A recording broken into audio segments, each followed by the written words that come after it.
السلام علیکم ورحمۃ اللہ وبرکاتہ۔ اصلاحی بات RZ اس چینل میں آپ کا استقبال ہے۔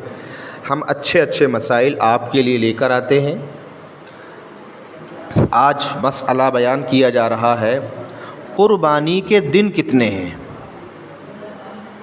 قربانی کے دن 3 دن ہیں، یعنی 10، 11 اور 12 ذی الحجہ۔ اس سے پہلے یا بعد میں قربانی معتبر نہیں ہے۔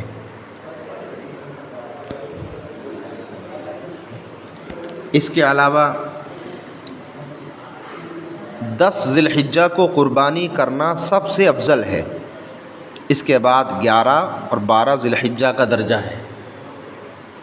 کتاب المسائل جلد نمبر 2 صفحہ نمبر 294۔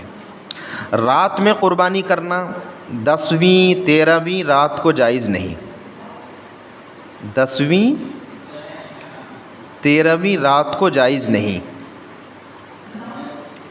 ہاں 11ویں 12ویں رات کو جائز ہے، مگر رات میں رگیں نہ کٹنے یا ہاتھ کٹنے یا قربانی کے آرام میں خلل کے اندیشے ذبح کرنا مکروہ تنزیہی ہے۔ یعنی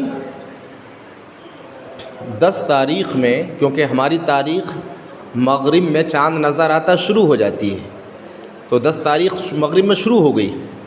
اب 10 تاریخ میں یعنی دوسرے دن بھی 10 رہے گی جب ہم بقرہ عید کی نماز پڑھتے ہیں۔ تو بقرہ عید کی نماز کے بعد اگر ہم شہر میں رہتے ہیں تو نماز کے بعد قربانی شروع ہوگی۔ گاؤں وغیرہ میں رہتے ہیں جہاں عید کی نماز ضروری ہی نہیں ہے، تو وہاں عید کی نماز سے پہلے بھی کر سکتے ہیں، بس صبح صادق کا ہمیں خیال رکھنا ہے۔ ٹھیک ہے، اللہ تعالی عمل کی توفیق عطا فرمائے۔ تو یہ مسئلہ آپ کو سمجھ میں آ گیا کہ رات میں قربانی نہ کی جائے، بہتر تو یہی ہے، مکروہ تنزیہی ہے۔